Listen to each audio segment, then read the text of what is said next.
Welcome back to the Unclenched podcast. On today's episode, Ashley and Kimberley discuss living transparently in a blackout world. Hey everybody, and welcome back to the Unclenched podcast. I'm Ashley. I'm Kimberly, and we're snarky. If you'd been with us today, you'd be like, holy smokes, how are you getting online today? Well, for the love of Jesus and all the things. He washes us clean. Oh my gosh, I'm so glad that Don prayed for us beforehand, because I was all kinds of snarky. We needed it. We were going to introduce ourselves today as snarky and I don't know. Snarky with a bad word. That's right. Anyway, we're pumped to be with you today. We've got see-through glasses today. See-through. Intentionally. Why do we have our see-through glasses? So they don't think that we're drinking alcohol show because we're so crazy. Even though yours has a fun straw where it looks like it could be. No, we're sober. We're not. We are talking about living a see-through life today on our show. Yes. And tell us about the wintertime, Kimberly, and what we tend to do. Let me tell you, don't you guys just love the winter? And you can hide all the lumps and bumps and everything with the clothes. And you can get the right vest and put over because it trims you down, you know. And then summer's coming and you pop on that bathing suit and you're like, I put that bathing suit on last year and my body didn't do like that then. So why is it doing like that now? So you did this today? No, I did it this week. We're leaving for Florida in June and I'm like, oh, hey now, I need to get some GLP-1 and get it working out. I'm like, my shirts fit me except for the part here where it gets kind of tight because my bat wings. Totally. What are you going to do when you got to put on your tank tops? I'm going to be like, do you ever see those women? Keep them in. You know what? We can all relate, which is why it's so funny. Wait, I got to tell you the story. So this is totally transparent. It was Easter and it was nice out, so I had my shorts on and my t-shirt and we were playing baseball, right? Yeah. And I go out there and I look down and as I'm running I can see my legs jiggling and I look up at my son-in-law. I'm like, my legs have never jiggled like that. That's a new feeling. But I kept my shorts on. I've been skiing one time and I'm going down moguls and I'm like, my belly did not used to move like that. And then what's even more hilarious, you're going to Florida soon. I went to Florida recently and I was like, oh dear, this year has taken its toll on me as I've cared for all the little children, not myself at all. Full neglect here. She says, pray that the weather... No, I didn't say that. What's so funny is I rejoiced after I went because I go, Kimberly, I was seriously rejoicing because I did not prep for this trip. I looked my fattest ever. And I got to like bundle up on the beach and wear like full-on long sleeve shirts the whole time. I was like, crazy God, in Florida, right, guys? I was like, God really loves me. Yes. Only you. All the other vacationers, it was just about you. It was. I walk in that favor. Yes. Anyway, we love winter. We love being able to cover up. And boy, when we go full see-through mode in that bathing suit, it is just, it's hard. It's shame-inducing. It's all the feels. Yeah. So I was driving through the drive-thru today and God just brought to mind the whole idea, like, what if somebody followed you or anyone around for a whole entire day and you didn't get to like put on your cute performance? You know, it's almost like a candid camera. You remember that show? Yeah, totally. And anyway, what would it look like? What would it look like for you to roll out of bed in the morning? And what would your affect be or your attitude? What would it look like? How do you say goodbye to your spouse or to your children? Yeah. How do you show up in the workplace? How do you order your coffee from the person or go to the restaurant? And how do you treat the server? Mm-hmm. How do you, react to people cutting you off as you're driving down the road? Right. Whatever, every moment. Mm-hmm. And it was just this thought that as we grow and mature, we should be able to essentially live a life that is beyond reproach. Right. Yeah. Right. And you've been an elder. Good luck. You've been an elder in the body in churches. And ultimately, when Paul gives an elder, you're old. You qualified. I am. I'm really going to be 60. in 1 Timothy 3:2, Paul talks about being beyond reproach or above reproach, which essentially doesn't mean that you're without sin. It just means that people can't come at you with all of these accusations. You're kind of unaccusable. And what do you want to talk about with that topic? How was that being an elder and that being a requirement? What do you think about that? Do you think it's... I'm just trying to clarify. Are you talking about an elder? I'm an elder person or an elder in the church? Like the religious elder. I'm talking about like a religious elder. I was never a religious elder. Oh, you weren't? No, I was just... Well, you were in leadership. I was a leader, but Yeah. we didn't call each other elders. Yeah, but that's just because you didn't use Paul's terminology. You were definitely an elder. Okay. I didn't have to go to a class and get a shirt that said, a pin that said usher. If you could listen back in our podcast, you'll totally get the joke about the usher. You only have to listen through 57 others to Yes, get there. but you'll love it. Anyway, this is a mindset, right? Like Yeah. God actually believes supposedly that we can get to this place. So I guess the invitation is, what would people see, Kimberly, if they accompanied you through a day? Would Right. they see snarky at every corner? No, it just depends on how old I am. So, I think one of the things that God always sees, like, the best of who we are. So he always gives us an opportunity, right, to be the best who we can possibly be. And then we choose to partner with an adversary and be, fool. So, we hear that a lot, like, about that. So I think when I was younger, I was just telling Ashley today that some of the girls that I hang out with are, in their late 30s and 40s. And I'm like, oh my gosh, that's how I acted. No wonder why people were so put off by me.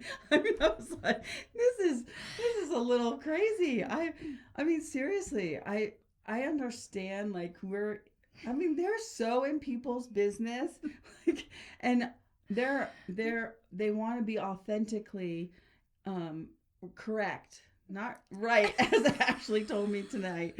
I want to be, what did you say, historically? Accurate.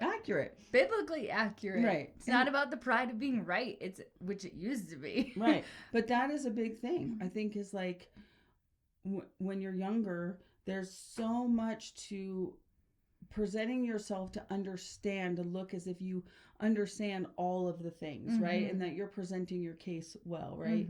And then the minute you get into an argument or now I can just kind of be like, oh, just walk away, check my tea, and then go back in the room and not freak out, right? Yeah. But when I was younger, myself would have been like, I would want to go full throttle and fight, like, my opinion is better than your opinion. So people would not want to hang out with me then, because I had a lot of that. I'm right too in that age group. I think what's great, you've been a spiritual mentor and friend and all the things, bonus mom, over the years. But I think you see some parts of you and me, right? And you're like, oh, been there, done that, overcome that. And I do the same thing with other people. I just overcome something, and then all of a sudden I see somebody else walking that same thing out. Right. But what's so funny is God often does bring people who are still in whatever we're still in, right, as well, to hold up a mirror to us, because he wants us to grow. He's like, hey, I need you to see through what you got going on in there. Right. That's really yucky, and I'm going to bring the most obnoxious person to do that. Yes. And I'm okay saying, I know I've been that person for so many other people, to bring a healthy mirror, right, to them, to hold up and go, sure, hey, do you want to keep doing this? Because this is what it looks like. Totally. I can remember back in the day when Dawn and I were still in the industry and we were going to church, right? And I'm like bringing my friends to church, and I was doing I was a believer and still in that working environment. And it was really hard, because there was this tug and pull of like, well, I really love Jesus, but I'm still in this industry and I have to behave a certain way. It didn't deplete my salvation, but it definitely, like, I wouldn't want people to see me in that environment, right? And drunk and all the stuff, and then go to church on Sunday and behave another way. And I think about this pastor who like totally loved us and didn't care. Mm-hmm. He just pursued us. We've talked about this in another podcast. Mm-hmm. And he kept calling us higher and higher. And finally, we rededicated our lives with Christ, and we stepped out of that lifestyle, 30 plus years ago. And it's been a cakewalk.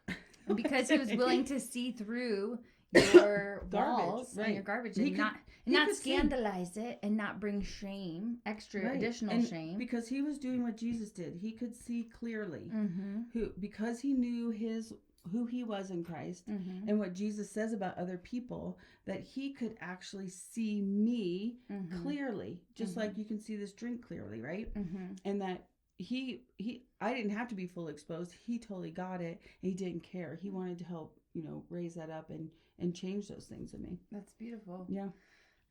Have you noticed how, everybody's heard this term, like you pull into your garage, you shut your garage, you go inside, and you just do your own thing. I think we live in a day and age where there's so many opportunities to live this like really guarded and blackout curtains. We literally have it's like the blackout curtain generation where we can block everyone out, and we don't rub up against each other in the way that you would have thousands of years ago.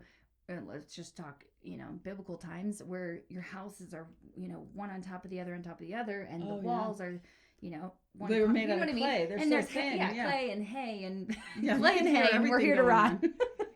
Anyway, but yes, like you would just bump up against people. You did more life on life, and now you can have your guarded, your 8-foot fence and all of these things and privacy walls, this and that. And I just think it's an interesting observation, because we're not seeing into people's lives in the way that we used to. In this drive-by world, you get to kind of just fly by somebody and not have to do that bumping up, which reveals and sharpens and all the things. So that is so true. It's just an interesting time. I think it's, go ahead. Well, no, it goes back to exactly what you're saying. We're such a society to stay hidden, which is so weird, right? We want to have these friendships, but yet we want to hide a lot that we're doing. And and then when we, like you talked about earlier, the way that we behave when we're at home, getting up in the morning, and how do you treat your kids, and how do you treat your husband? And then when you're out in public, everybody is sweet and gentle and kind, because you don't want to be embarrassed, which there is an etiquette to that too. Yeah. She's a good etiquette girl. I'm all about the etiquette. No, you're exactly right. Like, we put on a show. We've talked about this a little bit with performing and whatnot. Yes. But I had a coworker come up to me the other day, and she was telling me about just life, and I was kind of empathizing and just praising her for all that she's doing and holding and all the parts. And she's like, man, one day I just had to grab my kid's jersey and like air dry it using the vent or the outside air. And I was like, oh girl, that's just a normal Tuesday for me. Like I'm blow drying my hair with the vent on my way to school, And she goes, really? She's like, that's really, I thought I was the only one. Right. And I think it's something about that the see-through life. What's so refreshing, no pun intended. Right, exactly. What's so refreshing is that we just pull down the pretenses, we pull down the blackout curtains, and we let people in. Hey, pull up a seat to my real authentic me, and it's just quite delightful. Well, it has to do with the fact that God already sees every facet of your life. He already knows what you're doing in private, what you're doing in public, right? So if we're gonna, when we go out places, we're always evangelizing and talking to people and bringing life and love to them. But I think what happens is when we have our kids and our spouses, there's something about a safety with your spouse, if you're in a good marriage, where you can spew off some stuff and know they know you. They're not going to be like, oh, that hurt me, and I'm going to hang on to that for 10 years. Don and I will, just before the podcast, I'm harassing him and telling him how to hang stuff, and Ashley's watching it, and I'm being snarky, and he's like, well, do it yourself. But we do it right in front of Ashley, and then he'll come in, he'll pray, and then he gives me a kiss, and we're totally fine. So we're always about doing authentic life. But the fact that you are willing to engage in that way in front of me, I know I'm not a stranger, but in front of somebody else also shows that transparency and your willingness to just be real, no matter who's with you, no matter where you are. We don't have to pretend that all's fine when you're here, Ashley, because we can just be real. We know you're not going to judge. We all are walking it out in different ways. I mean, it's not my problem. But when I was at your age, it would be like, I would not want to be transparent. I don't want to, you got to, Don, you better talk to everybody. And, I want to make it look like we look okay. Everything's okay. Yes. I think it's assuring to know that God sees us in our nakedness and in our complete vulnerability, and yet he clothes us with righteousness, and we don't have to be in shame because we're clothed in his righteousness. But Luke talks about in chapter 8, verse 17, "For nothing is hidden that will not be made manifest, nor is anything secret that will not be known and come to light." And so I think it's a good reminder for us, like, what part of our life is God inviting us to just look at, right? Through the mirror, through the photograph. Like, you look at pictures when you're overweight, like I am right now, and I'm just being real with you, not trying to say, oh, no, you're not. No, I am. And so you look at a photograph, and all of a sudden you're like, oh, dang, like, I put on that much weight in this amount of time. And so it's that causes us to attention and a state of alertness, so that we can actually go, okay, here's the identification part. Now I can do something with it and deal with it. Right? I think what happens too is we're going along and we have this perception of ourself, right? And we think that we're holding it together, we're looking a certain way, and we're starting to feel good about what we're doing out in the open. And then the minute we get home, we walk across the mirror and we catch ourselves, we can play out that dirty look, that dirty behavior, the weight gain or the cellulite or whatever, and we're fully exposed to ourselves. And at the end of the day, that's what God is calling you to do. Are you fully exposed to yourself and to me, so that I can help correct all of these things, so that as we move out, you're actually presenting your authentic self instead of just this image of who you've pretended to be. That's it right there. Yeah. We're really telling ourselves a lie. Totally. We're believing the lie as long as we can, until he kindly allows the see-through glass. I mean, we're seeing that on an unprecedented level in our society with social media, with everything. Everybody can capture anything in a moment. You could catch me any given day doing something that if you posted without context or without whatever, you'd be like, what? Right? And yet we live in a time where we've never been under the microscope more. So true. And so I think it's intentional. I think God's trying to really bring us back to a place of full exposure in a healthy way, so that we can be fully free. Right? That's a good conversation. Thanks for letting us reveal some of our silly stories. Yes, I hope you're enjoying the gym, getting ready for your bathing suit season. I was going to say, some of them out there cannot relate. They got that tight rocking body. Well done. We applaud you. We applaud you. Anyway, thanks for joining us here on Unclenched. Bye. See you next time. This has been Unclenched with Ashley and Kimberley. You can look up Unclenched Ministries on Facebook and Instagram. Plus, the video versions of these podcasts are available on YouTube under Unclenched Ministries. Thank you for joining us. We'll see you next time on the Unclenched Podcast.